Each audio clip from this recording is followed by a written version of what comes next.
I got chills when you were talking about that, because when I was in, I think, kindergarten, we had the same thing. I went to a Catholic grade school, and they're like, draw a picture of God. And I did draw a white, old, bearded dude with a flaming sword.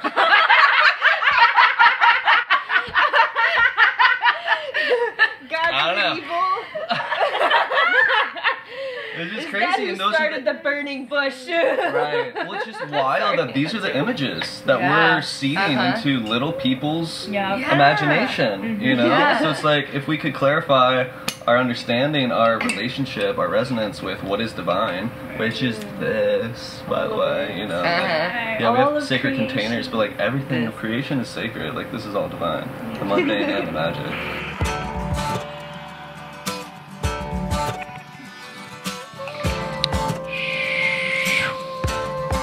Hey, thanks for tuning into the ReMinders podcast. So we got a long one for y'all today, so I'm going to keep the intro brief. But this is the first podcast that we recorded on our trip to the East Coast a couple weeks ago. This takes place in Buffalo, New York. We're staying with our friend Amanda, who goes by Wolf Within. That's her stage name. We all played a really fun, intimate show the night before this was recorded in a church in downtown Buffalo.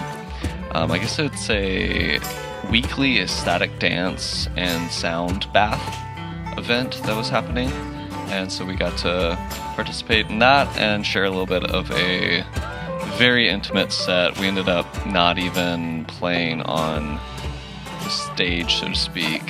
Marielle and Amanda had a herbal processing facilitation that they wanted to lead, where essentially they were showing people how to process dried goldenrod. And anyway, so we ended up just kind of playing all of the songs in a circle on the ground in the middle of this chapel. It was quite a memorable time. And yeah, we had a really beautiful talk with Amanda, Wolf Within, the next morning. Slightly confusing that we have two Amandas. So it was Amanda, Benz, Marielle, and I went on this trip ultimately to Garden Fest, which is where we filmed the previous episode. And this was a day or two before we got to Garden Fest in Maine, close to Portland, and Buffalo, New York, like I mentioned. So it was quite a trip. These were the only two episodes that we recorded on the trek. There's lots more stops, a lot of beauty, a lot of fun and bonding between the three of us. I'd like for the trio to make a little reflection podcast episode here in the next week or so. I think that about covers it. We started this with a cacao ceremony that I did not include in this episode. But that was a really beautiful, heart-opening experience that Wolf Within led us through. And so we're going to kick off with a bit of a guided meditation that Wolf led us through as well. So we're going to dive on in. A quick little meditation to send some love and the intention that everyone aligns with the creative life force. All our relations on Earth realign with that loving vibration of our creative energies. Bringing awareness to your breath. As you breathe into your heart space, your heart chakra at the center of your chest. And about a foot above your head, visualize your soul star, your higher self, like a radiant light. Any color that resonates, there's no wrong or right. This beautiful, radiant soul star is connected to all the other soul stars on this planet, of all the beings, seen and unseen. Like a grid of light, a grid of unconditional love, even expanding beyond this planet. You can start with the people in this room, the people in the building, or in the space you're in, and then expanding outward to the trees until the entire world is circled with this grid of light and love. And like a stream, this love flows down in through your crown chakra at the top of your head, down into your heart. Breathing in. Let that love flow, opening your heart, expanding your heart, and flowing down your arms, all the way into the palms of your hands. Now, in front of you, visualize the earth like small. Just small enough to fit in between both of your hands, and you can visualize. You can even physically move your hands if you feel called to visualize the earth in between your hands floating. You're not holding the earth. We don't possess it or control it. We just let this love, this universal love, flow through us to send this love an intention that all align with the loving, creative energies that we can all access authentically within us into the earth, filling the earth, sending this love into the earth, to all our relations here.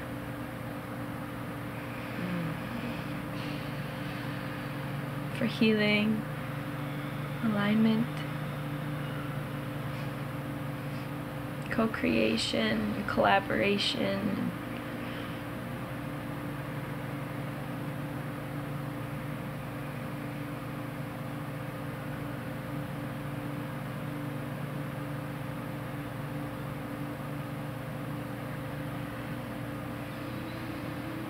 Remembering to breathe.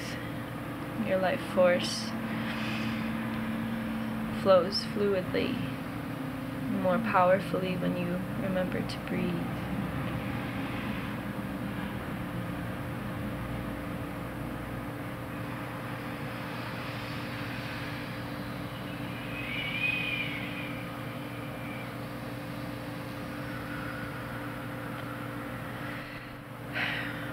And when you feel ready, gently take your hands and bring yourself back to the room, gently disconnecting. Well, not disconnecting, but bringing yourself back to the space.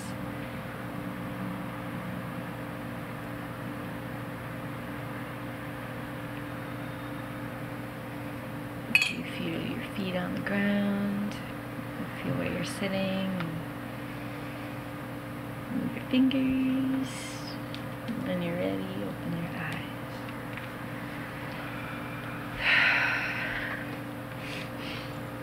Thank you. Thank you for joining me on that. That was so beautiful. That felt so nice to do that with other people. It felt powerful, the fact that I was like, the vision isn't just held by me, like the four of us. No, Yeah. it's not. And it goes beyond just the four of I us, know, too. yeah. And it's Yeah. so refreshing. Yeah. Yeah. Like just moments like this where we're in a group, it's just a beautiful reminder of that. Yes. Yeah. Yes. Yeah. The collective power in that. And I'm gonna take it back to maybe a slightly heady place, but I was thinking when the words God and Creator were brought up, you know, that like I feel like there are such distractions in English and in language perhaps in general, but like to say Creator, to say God, like, you know, I always have my own translations of these words to make it more neutral and to make it more truthful in my resonance. But like to say creator to me like feels like we're pedestalizing creativity. But like we're talking about in this collective meditation, like it is a collective thing that is us. Like we are creativity. Like we are God. We are the imagination. We are all these things. And it just feels like residue of like a power play that we've separated from the divine and from creativity and the creator and things like that. I'm curious what y'all's relationships are with like the word God and stuff. I know I've heard Amanda and Marielle use the word in the car a couple times. I'm like, I'll bring it up at some point. I definitely get triggered. A little bit. I like am working on not getting triggered and understanding that everyone has different perspectives and understandings of the word, and I want to let go of judgments of the word God. Yeah. Me too. and just like, you know, because people who use the word God are so, like, so many are so loving. Not everyone is like, you know, doing evil things. Sure. But it's just so convoluted is my thing. Yeah, it's not even a judgment of it necessarily. Like, if you want to believe in like a creator that is an entity separate from yourself, that doesn't feel truthful to me, but I'm not judging you for that. You know, it's the fact that it's so convoluted. It's such a charged term that so many people have so many different definitions of. So in that sense, it's distracting. It's not clear. I don't know what we mean when we're using this word. Sorry, No, yeah. Nope, there it is. I had to interject that little jam. No, you're good. I interrupted you. No. It's made also me a think normal of, part of like- English speech. Yeah. Yeah. When the spirit's flowing too. Yeah. Yeah, because, like, I don't know, that word first started triggering me when I was in 3rd grade, and I remember the exact moment I started questioning that word of, like, what does this really mean to me?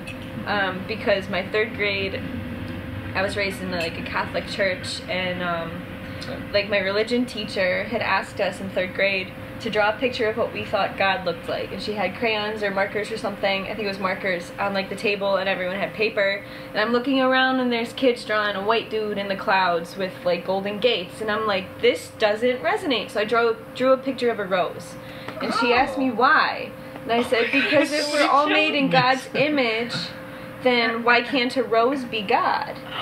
Feels more like a godly image than anything, yeah. She like took the paper and like left the room, I don't know. Your divine rose? She like left, I think she went to I'm like gonna the need to next take this to the class principal. Burn Check it with in the a nuns. No, I think she resonated. No beard, no gates, I think she resonated. no checks. Someone give me a red pen, stat. I'm gonna need that red crayon back. But really, that's like still resonates with me today, because it's like how you said you transform those words into your own understanding or understanding, as my friend Jordan says. I love that so much, because it's like I'm not under. It's like I get it inside, and like same type of thing. Like totally it's makes on sense. the same level. Yes. Yeah. It's just like, yeah. Letting That's go really of funny. the judgment of the word to like just what resonates with me, and what resonates with you is also fine, because that's that's how you feel. Yeah. But we can clarify things by clarifying our language. This is why I actually really want to start a new language, but that's a different topic. It's light language. Have you ever learned about not light so language? much. I know soul of language? it. Yeah. I I see that unlocking your throat chakra, like permission to channel sound transmit without convoluting it with like mental stuff. You know what I mean? But I want to say too that I got chills when you're talking about that, because when I was in, I think, kindergarten, we had the same thing. I went to a Catholic grade school, and they're like, draw a picture of God. And I did draw a white, old, bearded dude with a flaming sword.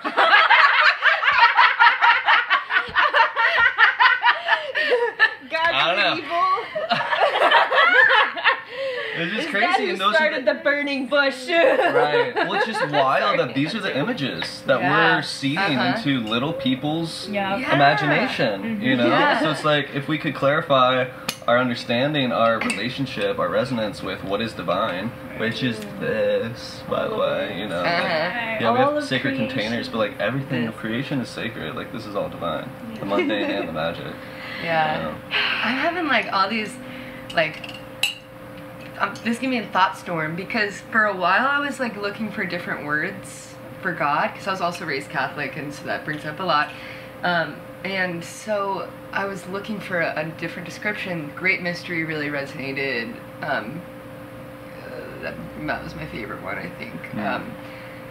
And for some reason though, like, I still, like, because for me God, I've actually gone back to that word, because God is so, it has carried me through my whole life. Like, God, I've always been taught, is like the thing, like is the allness. And so I've gone back to that word and really made peace. And so I do use the word God, because for some reason great mystery always gave me confusion. Like all those other words gave me confusion, and so And also, hearing you guys talk, I'm remembering that I really like to picture these, like, big clouds of, like, collective consciousness. Like, when we use words, like, it's like the word God, I imagine, has this giant cloud of, like, everybody's input of when they use that word.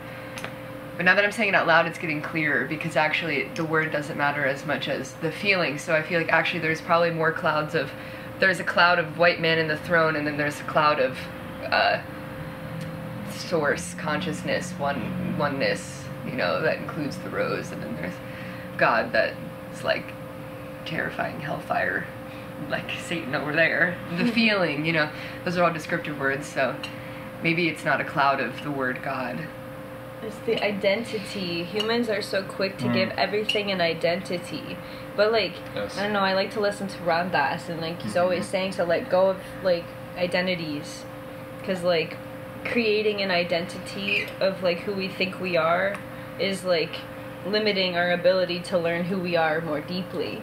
So it's, like, the name God is giving it an identity, which is making it something instead of everything and nothing at the same time. Yes. So it's like, what's that? Go ahead, keep going. No, you go. It's just, I was just finishing with, like, the identity gives people a reason to create separation. Yes. Because then it's like, oh, well, I think it's this and you think it's that, so we're different, Yes. instead of seeing how we're all one. And we're Right. creating finiteness out of the infinite. Right. You know, Yeah. that's what God is the infinite. Right. You know? And that's what I think we're going through, this like awakening, and I keep on having spirit tears just from like that meditation. I had like something come through where it was almost like a sadness that this has been blocked from humans because of the way that we're like taught to perceive it in certain religions and things that are just like full of judgment and fear. And I grew up non-denominational. I'm really grateful for my mom for always like letting me experience, you know, not trying to influence the way that I experience God, you know. But then for a while I've turned away from it, and even just recently, especially because I feel like I've always had a connection with Christ, and I've like turned away from that because of how much judgment I see within the Christian religion. That makes me so sad, because it's like I've stopped like having connection with that part because of that. But that's what I feel like the awakening is, and I have gotten, I went through a phase of like not wanting to say God because of all of that that's attached to it. But then it's like when developing that own relationship, like I feel so much for humans to like see those things and not want to explore that, but then like what it comes through as when it's just love, like it's just a way of, everybody has their own interpretations of it, but the quote unquote truth, I just feel like we can feel in our beings, is when it's flowing, when you're feeling the spirit of that. I like using the word spirit a lot, but you can just feel it, and it's a matter of us humans, like we all have different interpretations. We've got to get like just clear about that it's okay, and that unconditional love for me is what, and that sometimes because I was going through a super spirit awakening with some of my earlier songs, and I would say God in the songs, and since I've like kind of changed it to where I'm like, I don't want anybody not to like to think I'm like, you know, super religious or like turn away from it, so I'll change the words to love. I did the same thing with music. You went from God to love? Yeah, Use the word. there's a couple songs that I wrote like the word God in, and I changed it to love, or like spirit, and I changed it to love, because Yeah. it really is to me the same. Yeah. It just holds a different energy, and Yeah. everyone can resonate with the word love in some way. Yeah. Yeah. Mm. That one hasn't been as convoluted. Yeah. Yeah. Wow. Yeah. Thank you for saying all of that. Yeah. Yeah. Yeah, I feel the spirit, and I just want to think, and I felt the power of just us sitting with that meditation was so beautiful, and I do feel this emergence of like just the fact that we all played in a church last night, and I keep saying like that was just the echoes and hearing everybody's voices together. And the thing that I think brings people together at church is you're praying, which for the most in worship is gratitude, which is what we're talking about. Music and singing together, there's always a choir. Everybody's singing the same songs. You're getting to experience that in halls that reverberate and change you. And then there'll be, you know, someone speaking that hopefully is, you know, some pastors and like it's inspirational speech. When the Spirit's flowing through you, you can feel it. And I think the most devastating part of that is that it's been hijacked for control. And it's siphoning all the energy that people feel when they're feeling that community and connection, and being used for an agenda that is really just for money and greed and power. And so we're taking our power back, because just having these conversations, and that's why I feel like this is such a powerful portal that we've created and will continue to create, just from all of your music and all of the ways that you express yourself. You know, you are like really channeling that new music that feels like church spirit, but in a whole new way. Yeah, that was so life-changing for me in that church last night, hearing you sing and calling the ancestors and using ancestral language and howling the wolf and all of these things. I was in a church barefoot with no underwear on, running around, standing up. I wasn't allowed to even stand up in church when I wanted to stand up. I remember my neighbor, Mrs. Jetting, she sang with the Spirit. She's like one of my original just musical inspirations. And one time I remember being shocked as a kid and so proud of her, because one time she got up and she sang on the altar one of the songs she sang, like one of the real good ones that actually like in Catholic church like really slapped, and she sang with her whole being, and someone in the like pews stood up and like said something, because it was, and I never heard of that. I was like, good job, Mrs. Jennings, because like you're not allowed to do that in Catholic church. And so that's what it's for, is like to be expressed. So last night being in that gorgeous church and expressing and watching people run around and smile and dance and move their bodies and to sing the power of the songs that you guys sing, like our love, you know. And so every nation, every voice, every tradition, every religion, every god, goddess, deity, like belongs in those churches. Marielle,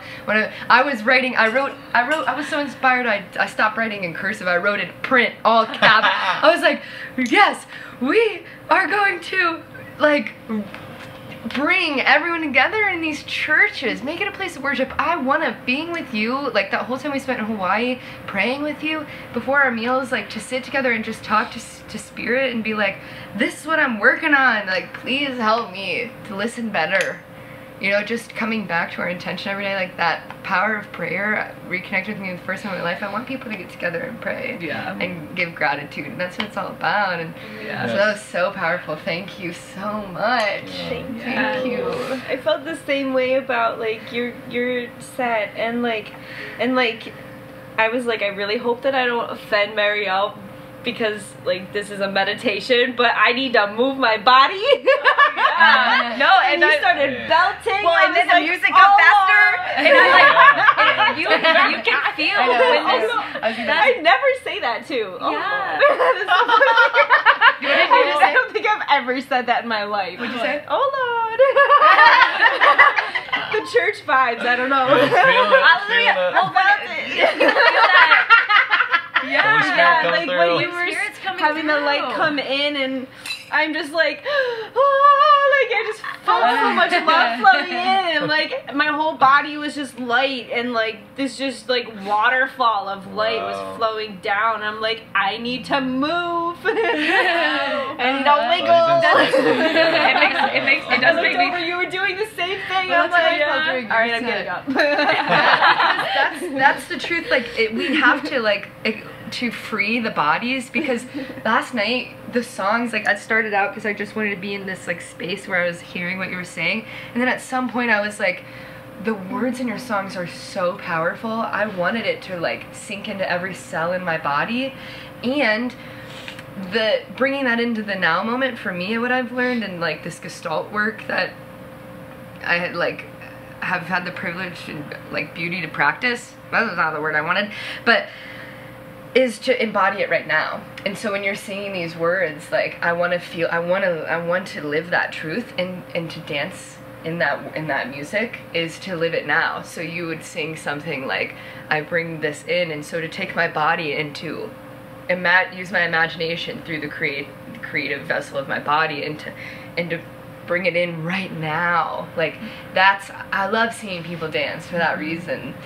Church is meant for dancing. Yeah, it makes me think of my mom, even though she raised me non-denominational, she grew up Pentecostal, and but she felt the spirit in that little church so much growing up. She's a little girl, and they would be speaking in tongues, and she saw somebody run on top of the pews, across the pews. Something would take over their bodies, and they would just be moving, and that is like something is wanting to flow through, and as you like set that free in a new way where it feels, just like getting down to the very core too of like just songs that have words that make you feel the prayer, all singing together, just being able to dance and move our bodies. Like, yeah, that is so beautiful. That honestly, last night really like helped me open to being in a church again, because like, I don't know, like the judgment you were mentioning was really what got me to like fear going to church. So like I stopped using the word God like you said you did, and like I was like, the woods is my church, the forest is like the water is my church, like meditation is my church, like I don't need a building to go and like connect. And it just like it helped me open, while also I was holding on to this fear and resentment too of like being in a church, and like I attached that identity of what I thought it meant, or what I thought it was, this like judgmental place for people to come and like, oh, I believe in God and I am great and like perfect, going to heaven because I come every Sunday. It didn't make sense. Or like I come every Christmas and every Easter, so like I'm connected. I put the most money in the thing. I wear this clothes. Yeah. I dress nice and I show up. People think I'm godly. And it's like, it's like I created this fear because of all that. And so like last night, like it really created a much. It created a much more wholesome experience and perspective of being in a church that like is freeing me from that. Like I'm still processing, but like even like your like everything that you did, I'm giggling because of your one comment. Like the plant on the floor. Literally like, the witches are in here. There's goldenrod on the ground. Yeah, I hesitated. I almost didn't say that just now, and I'm like, nah. It was so funny. But it really like. Well, that's like, your entire experience that you brought there too, like that's what shifted me. That's why it was like part of the reason why your set was so moving for me, because it really like elevated my perspective of church and like how like that connection doesn't have to look the way it did when I was a child. We made a big mess all over the floor. There was plants everywhere. And it wasn't a separation of like pastor to audience, like we were together. Like that was what was so special about our set, and we didn't plan that. It was just like you guys were doing the herbal demonstration and us all laboring for getting this. I love that though.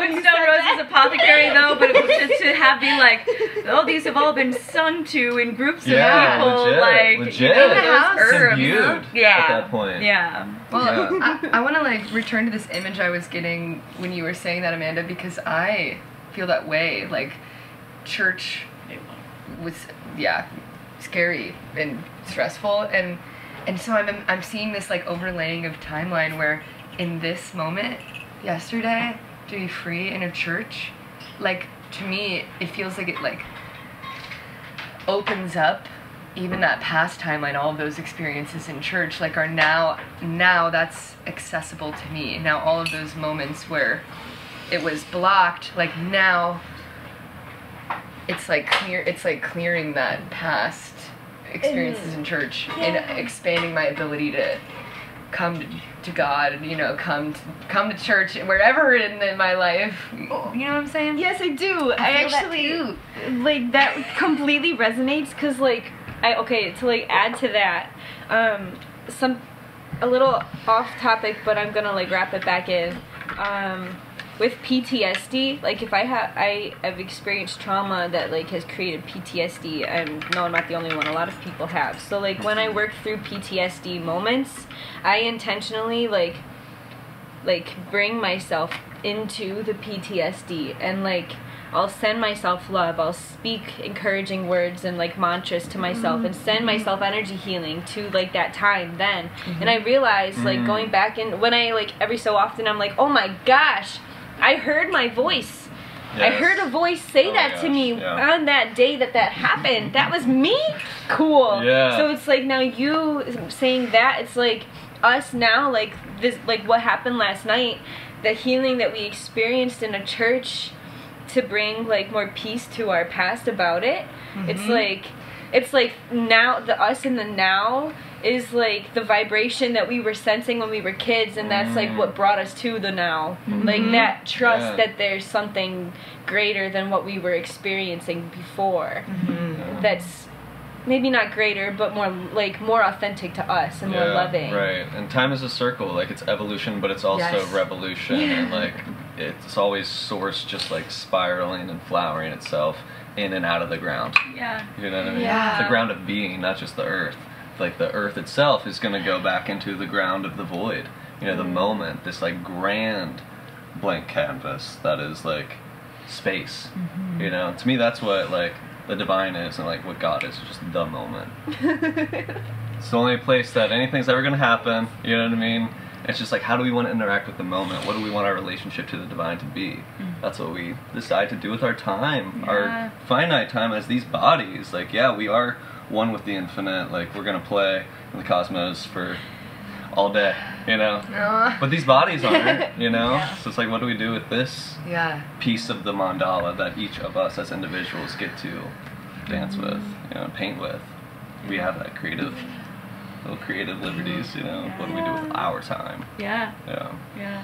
And that's why I keep on bringing up the concept of church, and I want to acknowledge that it's like that is another word that, like, you know, I looked up the definition of church one time, and I forget exactly what it was. You know, people gathering together with like, it's a community space, and I'm just like so excited for these kind of conversations and this kind of movement and this kind of revival, because it's like, I think of all the things that Spirit want to do, and all of the teachers of our past that have shared so much wisdom, like to unleash it to really flow for service and for the earth too. Like, that's why I like when I say church, it's like the worship, the songs, but then service. Churches are places where they go out and they help people that are in addiction. They help people, that they feed people. And we've talked in the community, not just like us condescending down to the slums. Let's like charity stuff. Yeah, it's like we are the community. We have our own addictions. We have our own afflictions that we're dealing with. Like, that's the real medicine. It's like, you know, like the support system in it. Yeah, and we've talked about like I thought of like as a musical movement, you know, if we're performing, yeah. Say no more. Where do I sign? But performing, well, because we've talked about like starting a nonprofit too, and I've started thinking like a church, seems like a smart move too, nonprofit. But I love that it would have that intention of the service.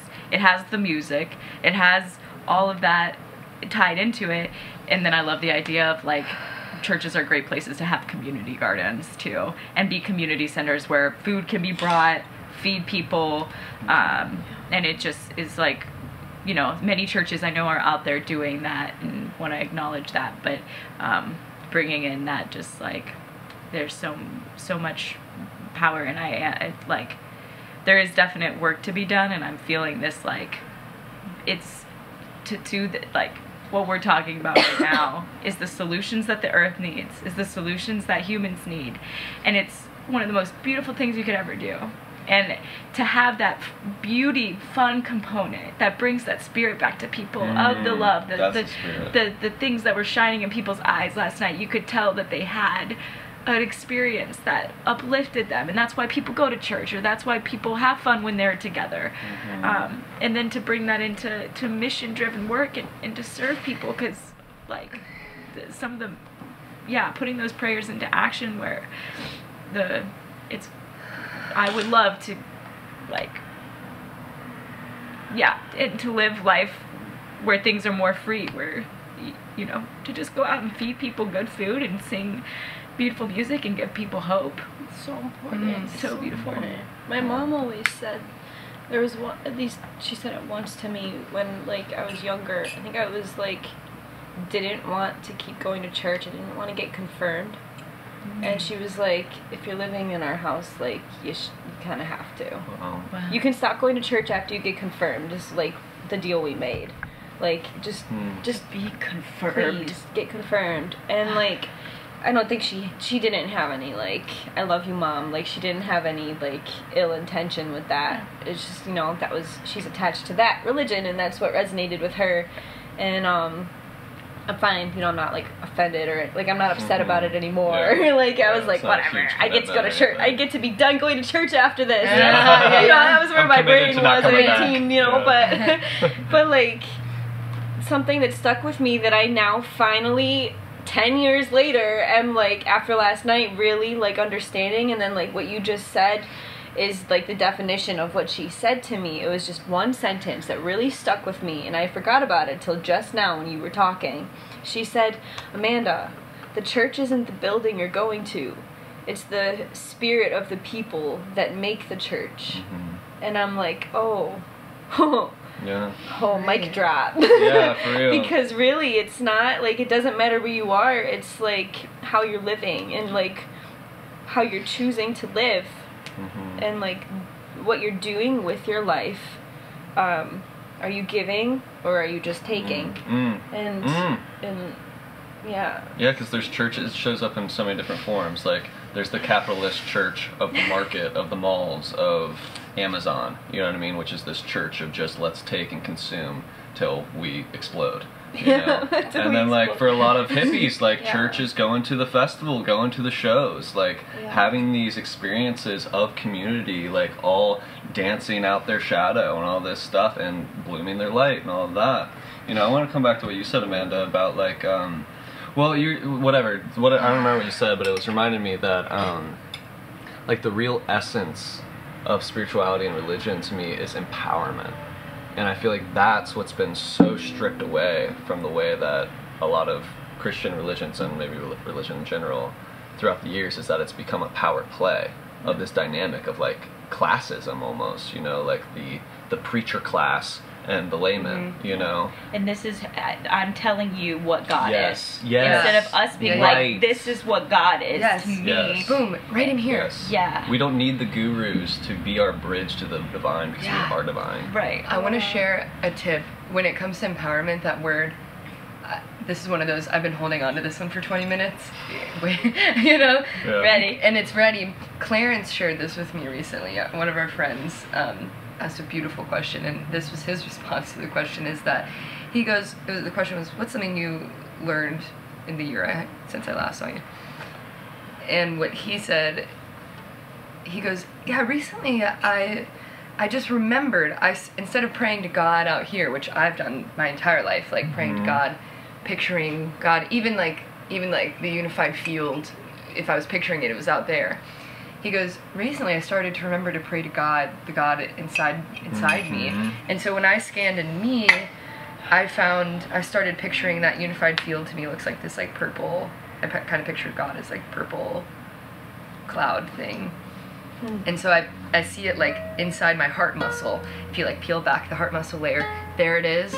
Like the space is like in my heart. And so for a couple weeks now, I've started praying into here. And I think growing up, I would have been told like, don't pray to yourself, because then the fear is like, I'll act out of ego. Or creating a God construct. Yeah. Right. A pedestal. So, but actually it hasn't felt like that at all, because it's so clear. I just picture this infinite space in me that is unconditional love inside my heart muscle, in that purple void. And praying inside me has been like a life-changing experience for just a couple weeks. It feels like, instead of being like, God help me with this thing, and I'm like waiting for God to respond. Like, help me, please, out there. And I'm waiting for the response will be in the future, you know, or there's the travel time between my request and God's ear, you know. Fulfillment, the distance between now and the gratitude of the fulfillment. Why not bring it in now? Praying into here has been like the embodiment of our power, because it's not it's not like I pray the same way, but I was so scared for the same reasons. I was like afraid I was gonna build an ego or put myself on this pedestal above another person. I was afraid of having a God construct, or like thinking I was better, or like knew more than other people, or like more tapped in. Like, I don't know, the list can go on. And it's like every time someone would say like what we were talking about last night, like, oh, like you're so connected, like I would get scared, and that would be like a reason I wouldn't pray inside, because I was like, well, I don't want to think that I'm more connected than another person, because it's not true, and I don't ever want anyone to feel belittled or think that they're less connected, because we all are so, like, we're all one, connected to that same love. And it's not just inside of me, like it's inside of you, it's inside of the trees. Like who am I to think I'm smarter than a tree? Like, come on. Well, it's an expression of ego, right? Like, it's the mental gymnastics that the ego is doing, that like, I'm feeling too connected, I better disconnect, you know, or like create this story around it. But it's like inferiority ego too, where I do think that's the one different like thing that within the Christian religion of words that I don't resonate with is the I'm not worthy, you know, like that I don't have the power, God has the power. And it's like that we, you know, it's not like, because it's a whole divination. Oh, you can't be like Jesus. You can't be. Right. What do you think Jesus did? Like, he did exactly what you guys were talking about, and he was talking about that, and then he perverted it throughout history and created that power play. I am God. I am the way. The I am is the way, and it's like. To tap into that, you're not tapping into ego, you're tapping into that, the fact that you are that love. If God made us, then we are God. And so this whole like people praying like, I hope God, you know, figures it all out for us, and on a level there is a God consciousness of love, that it is helping humanity and is, you know, it's beautiful. But you learn the trumpet and then you play. Well, you play it. Yeah, and I think that's a big thing about like stand on the mountaintops. There's clouds up there. Yeah. You play that trumpet. And I like that practice of praying inward, to like have that practice, because it's empowerment. And then it's also like, as you pray, one thing that I resonate with is God can only do for you what He can do through you. And it's like the things that we're praying for, talking about using our imagination, talking about stepping into our power, and like being, stop waiting for God to figure everything out, when God is sitting here being like, if you just allow me to do the work that you know that you feel that you can do with people, that is what is going to be, we're going to witness that in our lifetimes. And that's what this awakening is about, because to come into that power and be like, I have the power to plant those seeds, I have the power to love unconditionally, and I have the power. We see we see the illusion, we see the separation, and we choose to have it come together, and we're going to experience the love of spirit moving through us to do that. Yeah. Can I get an I don't want to say that trumpet thing is like a joke against anybody, just to clarify. I more so just like I was just trying to keep it silly, because it's like Jesus himself said that, like, if you want to find God, don't look at me, look inside of yourself. Like, look at yourself.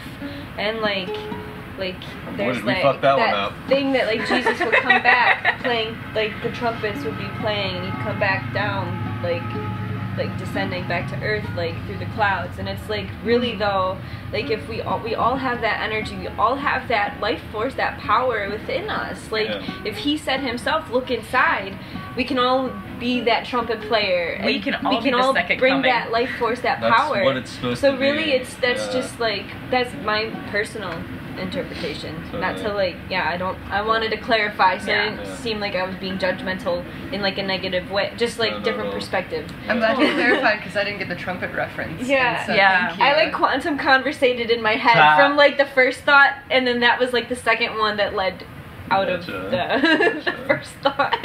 And even just, speaking of Jesus, like, why are we putting this trust and faith into this story of this dude? Like, the whole thing is that any of these ascended masters, him, Siddhartha, the Buddha, whoever else, like, they reached their peak of, the world is fucked, let me separate myself from the world and figure some shit out and get within, and they met the divine within, and then I almost feel like it was a mistake to go out and blab about it.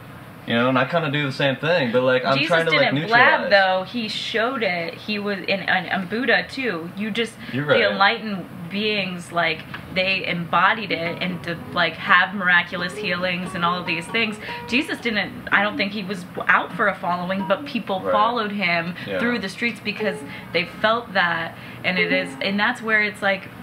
For this movement, it's not necessarily of like, I was having a conversation with Sarah at the farm, and I was like, I feel like if you're enlightened, you don't talk about being enlightened. Right. You just be, loving. You don't need the validation. You don't need people to know about it. You don't need to like put the status on yourself. Right. Even people talking about awakening, like, I've been awake since blah blah blah blah. It's like, what is that? Like, why are you telling me? I don't know. Like, I wake up because I fall asleep again. Yes, exactly. And I think a lot of people do recognize that too, that it is these like waves. But I feel like if I'm calling myself awake, I'm sleeping in that moment. Absolutely. I feel like if I'm calling myself humble, like, I don't like doing that. Yeah. I have a hard time saying I'm humble. I'm humbling, like, I'm growing. But if I just am like finite, I'm humble.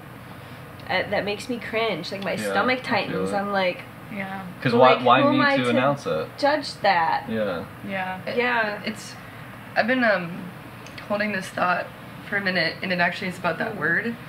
Recently, I had a really great conversation. My friend True shared a thought on humility, because I'd been thinking about that word, and I honestly couldn't get a grasp on it, because I heard it in church and all that, and that word, I was like, what does that mean? I'm sure there's a value in the origin of that word that is great, but I don't get the humble servant or whatever. It's not making sense.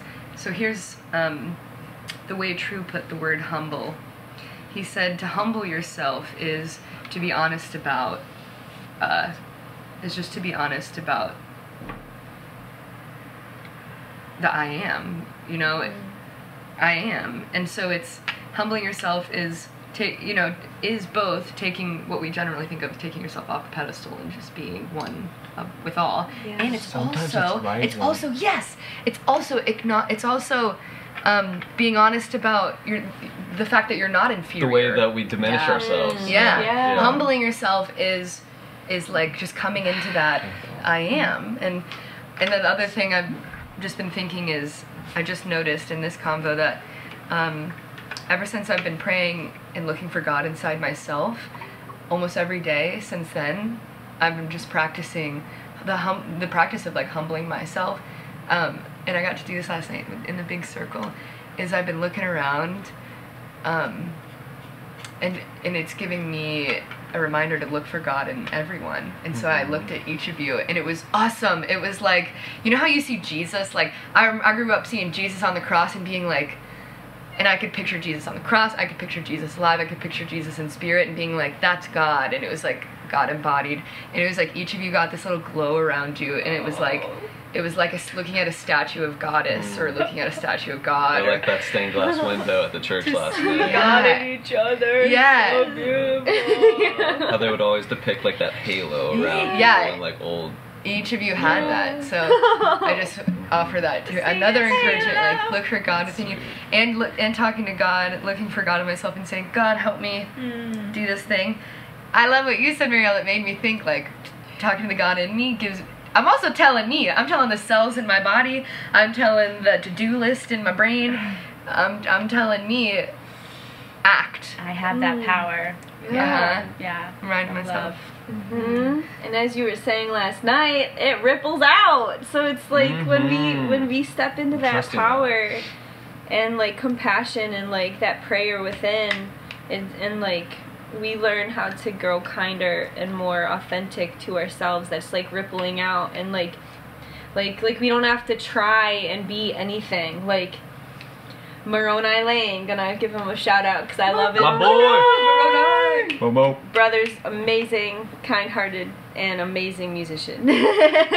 And there's a quote that I love that he says that it's like that the work starts when we step off stage. So like applying that to being a musician and like a performer, it's like really like we could share this message of love, but like are we living it too? Because we could say come as you are, we can say like all these things that sound really authentic and loving, but are we like actively doing the work to continue learning how to embody that more? Amen. Like, and it's just like when we don't have to try, we don't have to try to get other people to like see from our perspective or like live the way that we do, like.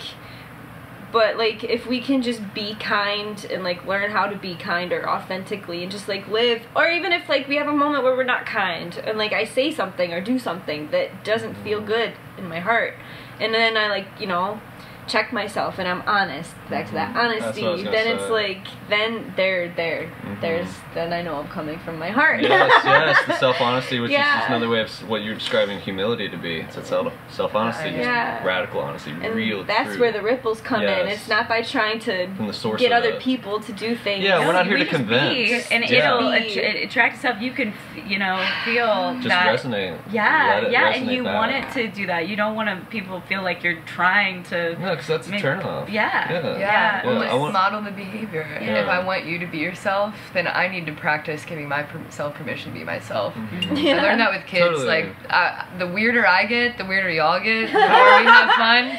So at this point, like, that's all, y'all saw me last night. I don't even care anymore. You gave so many people permission, by the way. Even including Marielle. You were up there and Marielle saw it. She's, I'm in. I know, that's what I love. The golden hour from last night. Other stuff Marielle put in. I want to add to what you're saying though, Wolf, about like you know, doing the work off the stage. I remember I heard an interview of Trevor Hall, totally serendipitously. It was on WNKU's radio station back when that existed. I was driving my grandpa's old '86 Astro van, didn't have a CD player or anything, so I'm listening to the radio. And Trevor Hall was in town, so he was doing some interview, and he was talking about like how the stage is a sacred platform for him, that it's like an act of his spiritual practice is to be on stage and to use that as this like humbling, divine platform that he is he checks his ego at the door, you know what I mean? And like being on stage is just like this channeling of medicine, and just as the opposite of what you were saying, that like they're both, and I really witnessed that in you last night, like during your performance. I was like, she is so in a divine flow, and like it didn't feel like there was ego present. It didn't feel like you were like trying to like posture some like I'm a rock star. It was just like literally like my God, and the melodies even in the first song was like whoa, like noises came out of my mouth. Like, there was this one particular, I can't replicate it. There's this one moment that's like, whoa. And I remember the shivers I got. I was I'm kind of like microing it by doing it. But like, yeah, so I just wanted to praise you on that. And like, and for myself, like, that's what I'm being called to, like, truly, like, humble into that. It's like dropping the ego when I get on stage and like using it in that way to like really connect with people, because I feel a lot of like obstacles on stage. And anyway, it's just letting go. I just like to let go of, it's like letting go of the fact that I'm on a stage, or that I'm about to step onto one, or that people like my music, or if they don't like my music, because none of that matters. It's why am I doing this? Like, it doesn't matter if there's one person, like Evan said, one person or thousands of people one day. Like, it's like, true. It doesn't matter, because, or 0 people, just you in the or just me in the room. It shouldn't make any difference if I'm here practicing in the corner over there, looking out the window at the trains, or like, or in front of people, because really, like, we're all still connected no matter where we are physically. And like, what is my reason for doing this? It has nothing to do about getting people to like my music. Not at all. Like, I don't like I'm grateful for the compliments, but that's not where the learning is. That's not where the gratitude is. It's like the motivation is in the spirit. It's in the love. It's in the reasons that I wrote the music in the first place. And it's to connect. To connect to that love inside of everyone. Yeah, I love that so much, because it's a divine expression, whether it's just you by yourself or not. And like, I feel most connected sometimes when it is just me in the room in the moment, you know. And it's like having an audience makes me nervous. Those extra reflections like creates those mental obstacles that lock me up, put me in a certain mode. And that's the hard part for me, is like, how do I feel like I'm just myself when I'm with people, especially strangers. I want you to go to Manifest. That, like, all of my obstacles, like, going there helped me so much. Yeah. And I think one of the biggest takeaways, that is like the most tangible tool that I learned how to transform that stage from being a stage into an altar. Yeah, no, that was the word I was looking for. Yes. Is this Hope Medford, over and over, repeatedly, she would, every time we transitioned, she'd have us just take a breath. And the mantra that she just shared repeatedly resonated with so much. In Hawaii, mana is the word for energy, like the what is. It's the chair you're sitting on. It's the allness in this room. It's the spirit that flows through. It's the breath, the wind. It's all of the elements. Like, that's my understanding of it. Like, mana is kind of the word for chi or whatever. Huh? Band name? That's I'm sure there's already many band names going on. And so she'd have us take a breath, and so now I use this every single time I sing. I breathe in the mana, and I breathe out a prayer. And so I look at the whole room around me, and I look at all the humans, and I imagine their breaths out, you know, we're all breathing into the space, and which is aloha, and it's a whole other tangent. But I breathe it all in. Bless you. I breathe in what all is in the space, and that's just my prayer. Like, may I breathe in what's in this room, and breathe out a prayer, and breathing out the prayer is a song, you know. So sing, sing. Yeah.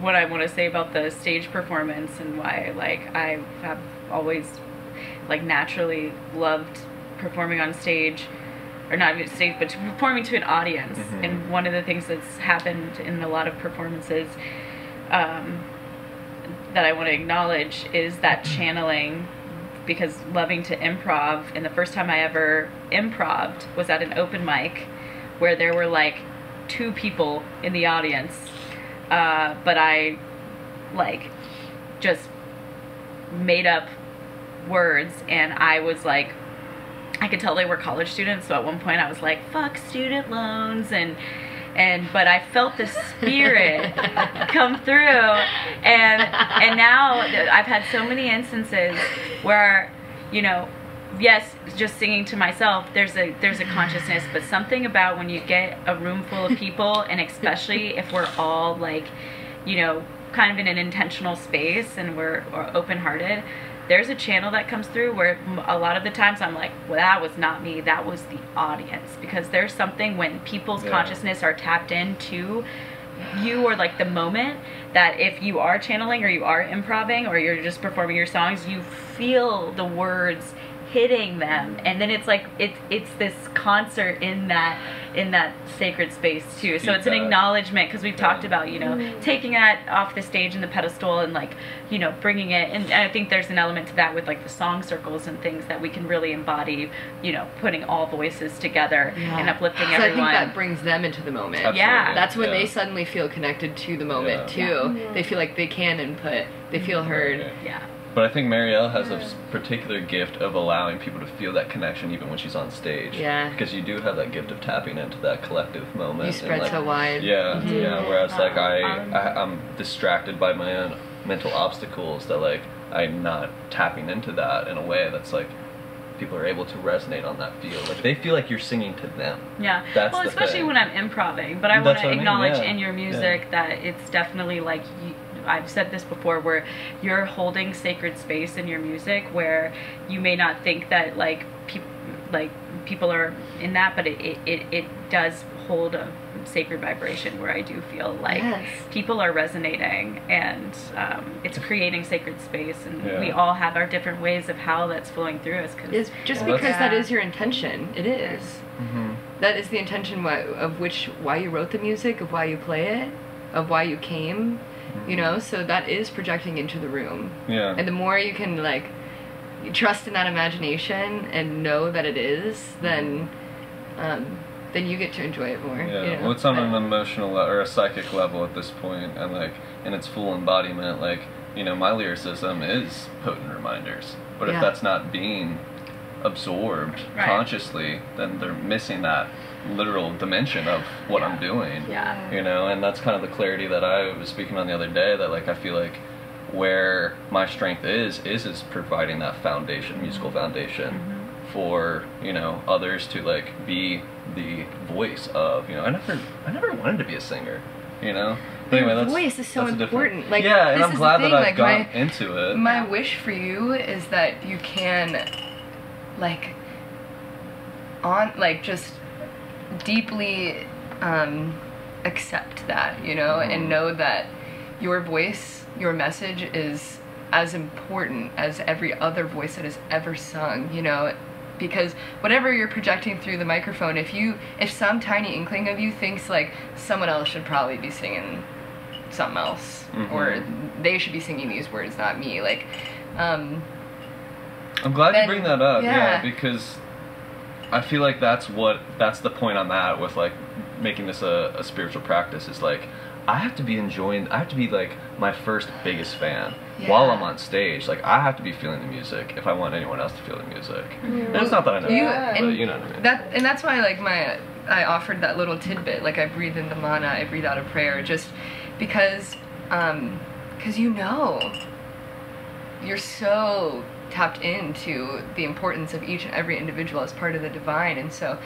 my wish for you is that you can let yourself rise in that, you know, and know that it's a prayer, and just because of your intention to pray, like then you are doing you're doing it, and there's no doubt. And then I want you to actually get more empowered. I know you're like, I want to hold the foundation. Maybe I'm at this point in my life where that's my role.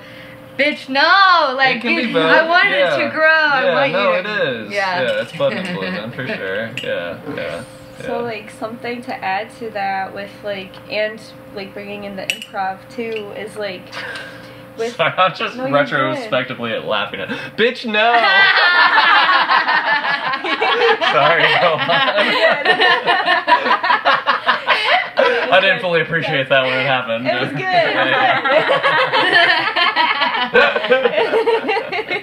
And I trust you to make your own decisions. It's like, so with improvising, but then also like stepping into that place on stage and like in your music where you're just that channel for love to flow through. It's like, for me, the improvisation in my performance is like, I don't play any of my songs the same way twice. Like, I don't know how to, because I don't remember what I'm doing every time I'm done. Wow. By the end of a song, I'm like, I remember maybe some like musical like things I like it instrumentally, but with my vocals it's different.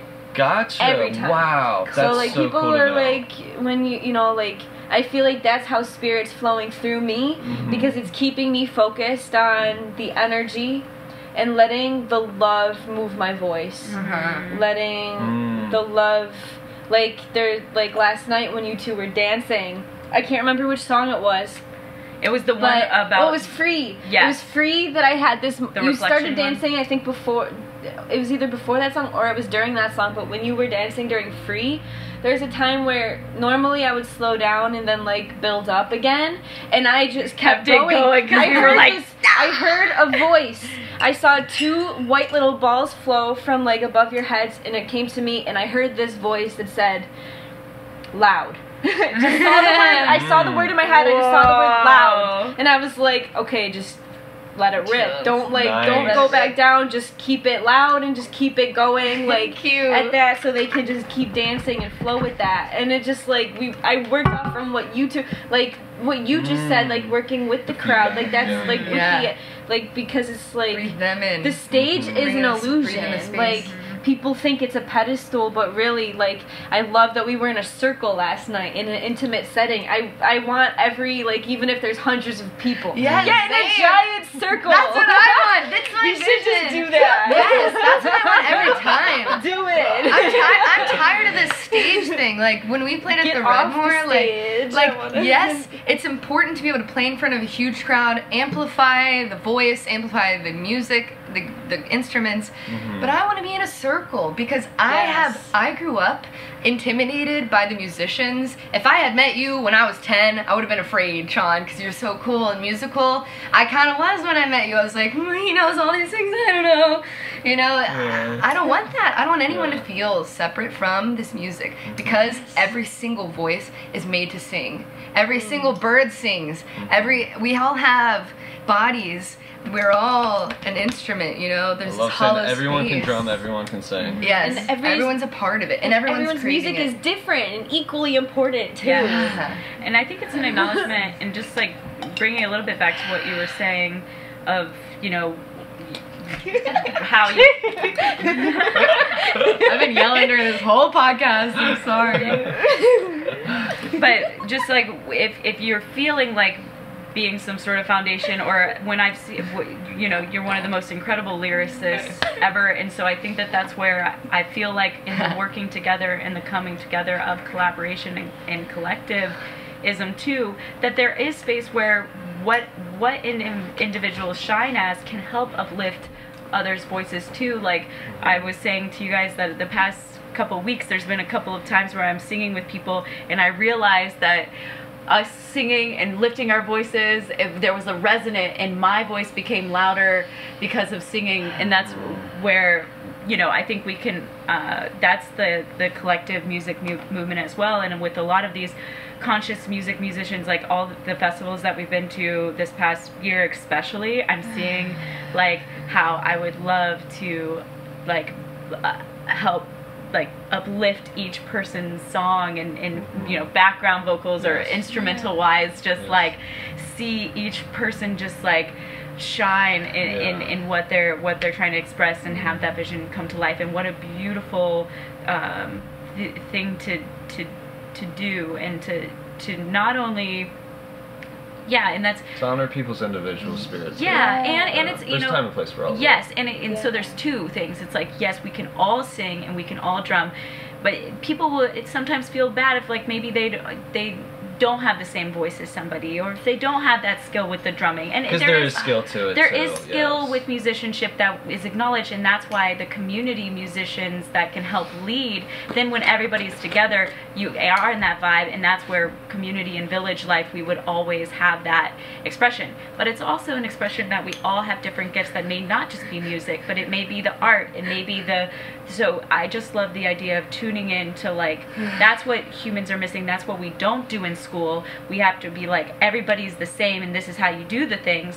which when I was in 7th grade choir, I didn't think I was a good singer because I was trying to do everything that everybody else was doing, and I wasn't able to find my individual voice. When I found that I'm more so like to improv, I'm more so like to like sing in groups like that, and that, so just it's an acknowledgement of like tapping into each person's individual gifts and seeing those shine is really beautiful. Totally, yeah. And there definitely is that time and space for everything, and you know, like I was mentioning in the car, Amanda, like that you're kind of calling for this, like, is there even a place for, you know, pedestalized performers in the future?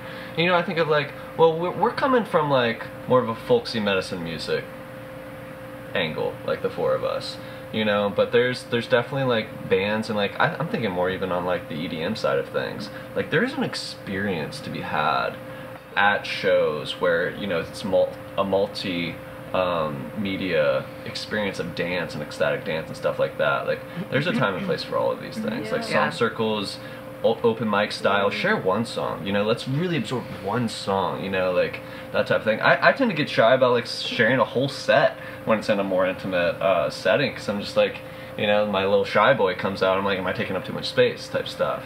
But like all of it wants to be expressed, all of it wants to be received. I don't want to cut anyone off if there's anything else to say, but I feel like it's a getting wrap up time, and I like to end episodes with if anyone has like one thing that stands out the most in this. Pick me. Yeah. I have like an idea budding. Okay.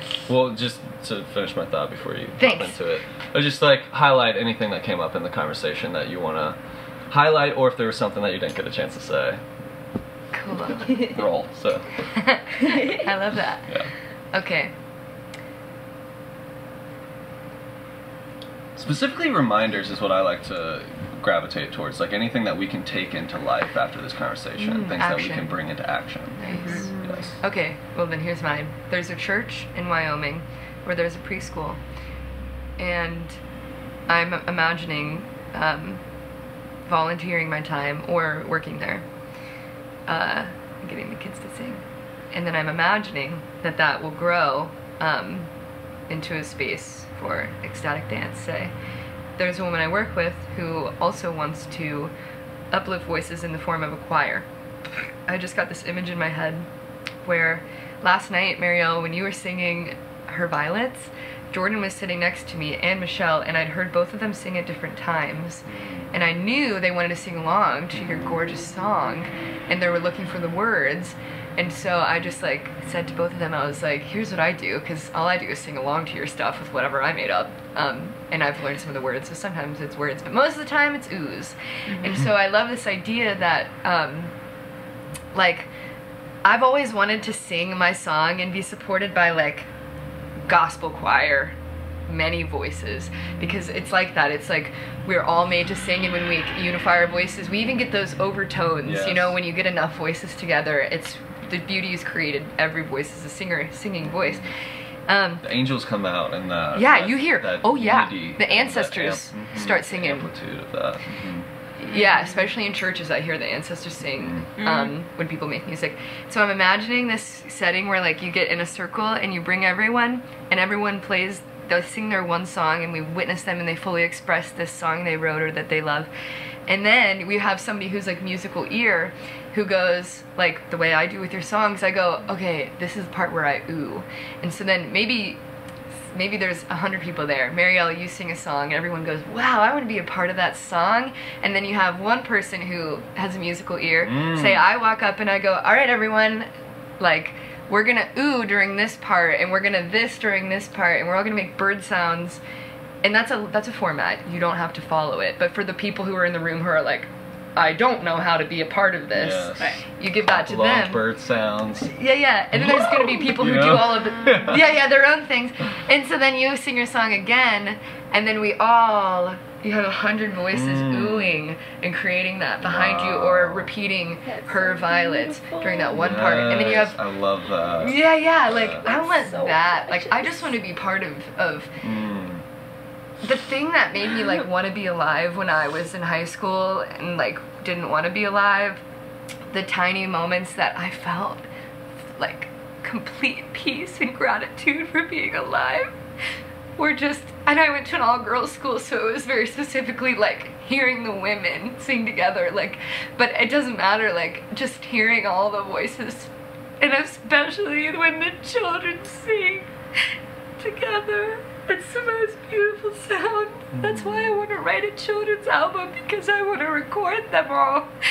Their voices. It's the most beautiful sound on earth, hearing So all the pure. voices singing together.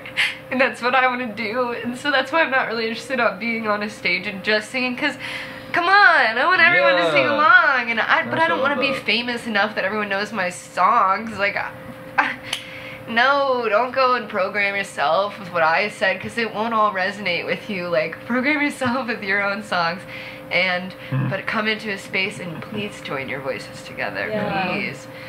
Yeah, that's So important. Idea documented. So Seed valuable. planted. Yes, Mhm. love that. mhm. We're gonna make that happen for Yes. sure. Okay. It's like, oh, you like that song? Now let's all learn it. Yeah. You know, what's your part? What's And your that's part? another Yeah. Bring thing your I wrote. instruments. Like, that's language of light, Yeah. you know? Is Yes. boom, we all Yes, participated it in is. each other's songs. Yes, that's what And we've yeah, been because then you talking have the about. musicians who come, and then it's like, well, Randy over there knows playing bass line. You know how Randy be.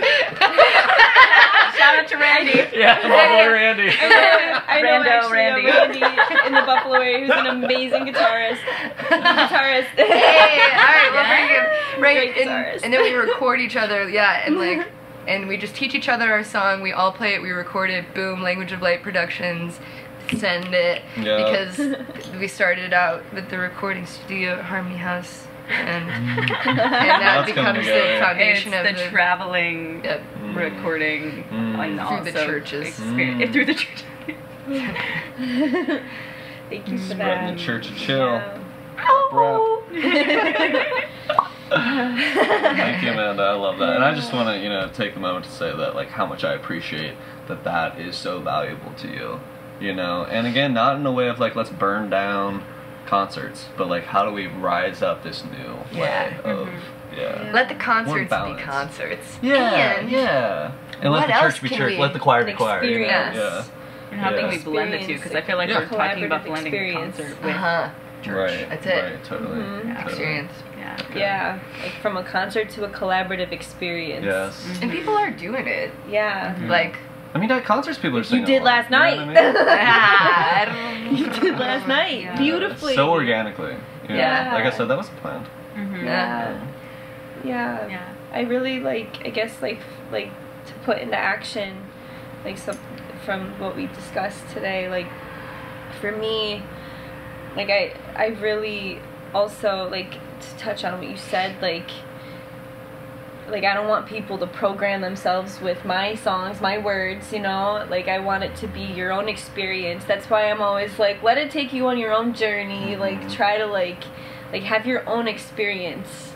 Because, I don't know, I used to like to tell every single story. And now I'm like, maybe I'll tell the story after the song. Okay. Just because then it's like you're having your own experience, but that's still, like, thoughtful. creating your own thoughts and your own words and your own feelings, and not trying to resonate with the story that I experienced with it. And I really like, I mean, mentioned yesterday I started writing songs for like song circles, and like having people have their own thing to share, their own voice to share with their own thoughts, their own feelings, their own words, like have a general chorus like Kevin May does, and then have everyone share their own voice. That's so important. And I really resonated with that. So it's like, I'm going to be sitting with how I can do that and bring that to people, like in recovery, people anywhere. Yeah. Yeah, Love that. anywhere I can go. Yeah, absolutely. Yeah, I love that. just like really focusing on, 2025 tour for me is gonna look a lot different. I've been sitting with it a lot lately on like how all these different amazing artists, amazing people have mentioned how they, just like keep working hard on like booking all these gigs and like, just I put all the work in for 2024 and the universe was like, stop. My mental health crumbled and I canceled a month and a half of my tour except for Ripple Effect, the retreat that I ran. And that was like, it was hard to do, but I'm grateful that I did. And the slowdown really, one, it helped me get on track with my mental health, but two, it also like showed me how much more intentional and like conscious I want to be of where I'm booking and what I'm doing and like where I'm sharing my energy, because I don't want to spread myself too thin, and I don't want to put myself in places where like I don't feel holds the authenticity that I want to embody.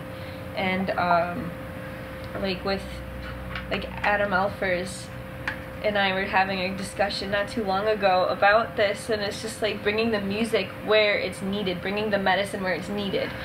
Like, doesn't have to be a place that we talk about on the internet. Like, it can be places where it's like, I'm not talking about this because it's private, and like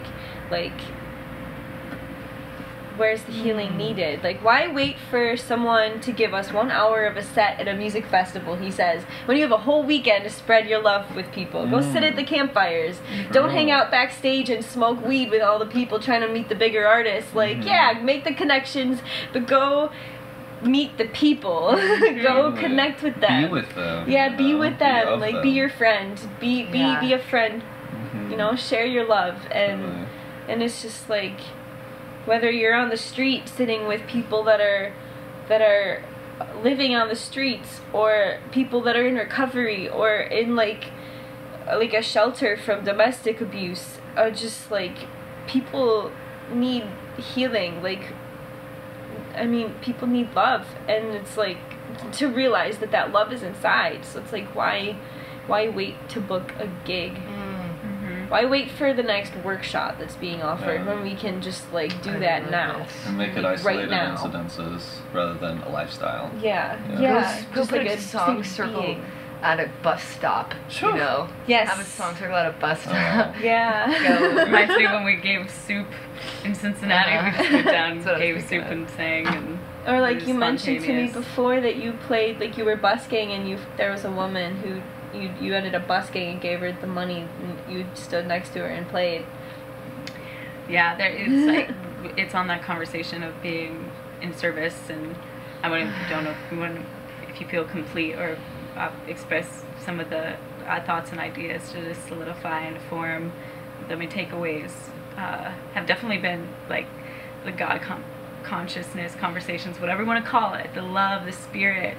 And may we activate in this moment that we are all really incredible divine creators, and to capture this, in referencing the language of light idea concept, there's so many things but I just use those words to trickle in, like when you are speaking that spirit, you are singing that spirit, it's coming through. And the one project that we've done, which was like a kind of a music collective concept, was at Kentucky Yoga Festival, and it was exactly that, where every person got a different individual song, but we all backed them up with their song. But the choir and what bringing back humans to what it means to like get together and sing. And what I've been referencing just recently is like the songs of awakening, where like we are in this such a potent time where people are coming back to that love, people are coming back to this and to sing those songs and to channel through those things. And I will say, you don't want people to don't listen to my music, listen to your own music, but especially you two and you. But like just saying, like all of us, these are powerful. I was speaking like women voices too, but like your medicine, your music has such medicine that that's why I'm kind of like, we were talking about this on the radio way here, where I think really big, where I'm like, how do we have a radio station that reaches, you know, the mass consciousness, and, you know, thinking of the big concerts and shows and how much it's surrounding alcohol and money, and it destroys the earth because you're not doing anything good for the earth. But these music festivals, the you know, conscious music festivals and things are beautiful, but we were talking about ideas where it solidifies even more, where one, doing work for the earth. I think that farming festivals and actually like doing the work where we're putting the seeds into the ground and singing those seeds into being like the songs to the earth that are gonna heal. And like, you know, people will poke fun at hippies for all getting in a circle and doing Om together, but we know that there is something that happens when all of our voices come together,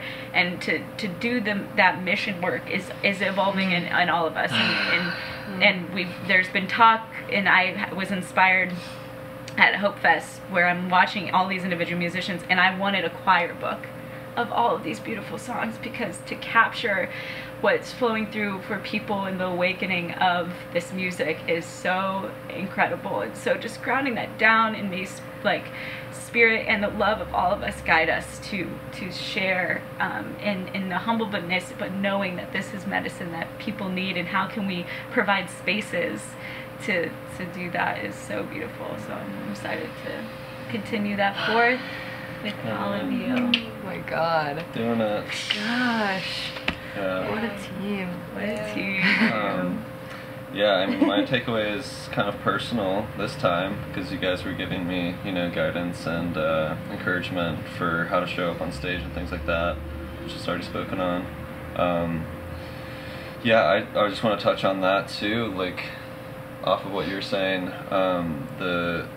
you program yourself with your own song. Like, for me, that is my mission. Like, I do want people to have access to music and media, reminders, like reminding, like reprogramming our minds, like rewiring. Yeah, like that's my whole mission. And like my lyrics are wait, reminding. That just blew my mind. I needed a second to process that before you continued. Yeah, okay, totally. I want to hear what you're saying, but I really needed. Yeah, totally. Okay. Yeah, because we have so much Mindfully. bullshit in the mainstream media that is programming us with Yes. thoughts, with whatever, with energy, the radio, you know? And it's like, so I'm okay with that being a mission of like, I do want lyricism to be affirmations, which is why I'm so conscientious about Yours the lyrics is that I do. so much. Like, Yeah, I don't, good. you know, I have some songs that are venting, some that are my story, but for the most part, like, I'm really thinking like, what messages, it's always from my higher self giving myself a pep talk. You know what I'm saying? Aww. So it's supposed to be like affirmative, you know? And anyway. So You know, what's there can your be action instrumentals song? too. Like, there can be like, and that's the thing, not everyone's lyrically minded, so some people are just gonna feel the emotion and the vibe of And that's it. still And they communication. Yeah. That's still using your voice. It's just Totally. a different form of your voice. Totally. Yeah. Yeah, but again, even if you're not lyrically minded, I really believe that, right, like a musical vibration, vibrates the myelin sheath, like it's a vibration passing through our brains, and there's this capsule around our neurons. This is my understanding, I might get some of it wrong. Capsule around our neurons, the myelin sheath, that vibrates when you play a song, and then it accesses the neuron. And so even if people don't think that they're lyrically minded, it still matters what you're listening That's to, true. because you're activating the neuron, That's and then you're true. putting words in, and it's when you're not paying attention to the words, then it's definitely happening on your subconscious Yes. level, which is where the Yes. programming happens. Yes. So definitely pay Yes. attention to the words. Yes. Yeah, he said something Yes. the other day that was like washing people's brains. Oh yeah. But it was like, it's all that little like brainwashing, but like in the actual way where it's Like, just let's be clean. Let's clean it up. Yeah, let's Yeah. clean it up With kindness. Yeah, with with love. kindness, with love, because you With can good feel non-chemical soap. Yes. that vibration. Yeah. Massage for the brain. All natural. All natural. Yeah. All natural brain wash. Some body wash. That could be the name of our radio show. All natural brain wash. FM. Frequency frequency matters, because your frequency matters, and we're here to raise it. Brainwash We're here to wash it. Yeah. Organic brainwash. Yesterday we did a Brainwash. like if we're really tapping into our imagination, like what is it that we are really wanting to create, and we go forward with that. Yeah. And you know how it's not imagination? Because last night happened. Yeah. Because we're actually creating it. We're not just daydreaming. Yeah. Like, we're making actions to create a world where love is just the embodiment. Yeah, And like Imagine action. It's where Vision. community and growth and like collaboration is the norm. Yeah. And where everyone is fed. Like, we're putting action to these things. It's not just talk, it's not just sitting with it in prayer and meditation. We're actively doing things. Yes. Yeah. Yes. And to like continue to actively. yeah, like seeing you guys do what you do inspires me to do more. It's Same. like I'm not just Same. Yeah. it's not just talk. Like, nah, we out here. Yeah. And there's so many people out there, like, oh, the money, like, it just like sending gratitude to all the trees. And apologizing for humans turning you into money, first of all, but also like thank you for like all the things that we can do to work with you to like transmute that energy and like give back to you. Yeah. One last wrap up thing that I was gonna say. I'm glad that you mentioned Om. Like on the conversation about God, I was thinking about it in the car. Someone said God, and I was like, just the word doesn't even feel like God. Like it doesn't even feel good in my mouth, you know. Like what if we used like syllables that felt resonant of the energy of the divine, like Om. Like what if we said Om instead of God, you know? Or like, mama. something that Goodness. like, yeah, like, it's just like Om, like it's just such the simple like Beauty. Isn't it the Love. vibration of God or something? That's like what they Om say, is yeah. which I feel called before you sing your song. Can we all like I was as gonna say that, yeah. talking about the frequency and sending it out? Can we let's beam it Om out. and tone together? Yeah. Just like whatever wants to come through all of our voices together to just like really and hold hands. Yeah. I love you guys. This was so I beautiful. love you. Yeah. Thank you guys Oh. This is the child of creation. Yes. Puma. Puma. Nice inhale.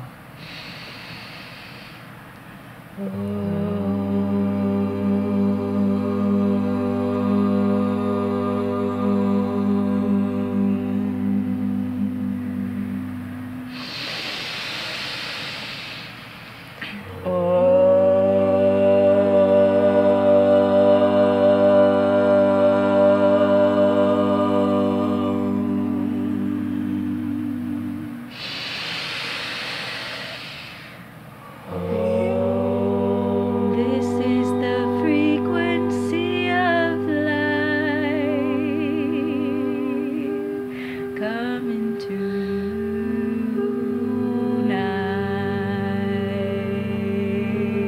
tonight. So grateful to be alive.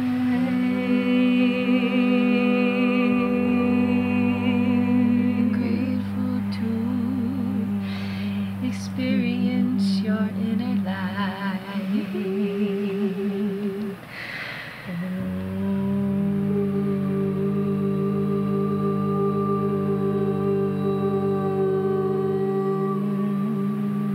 Take these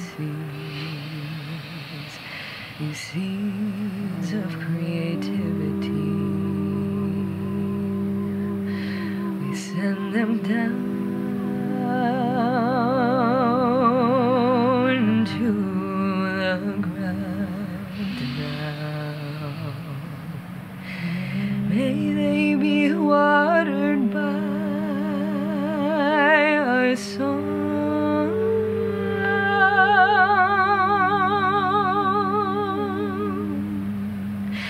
May they be planted with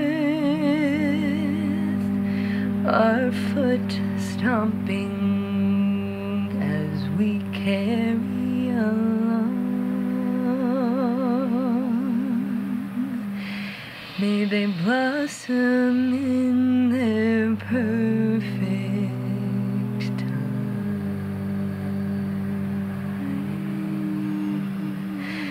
Thank you.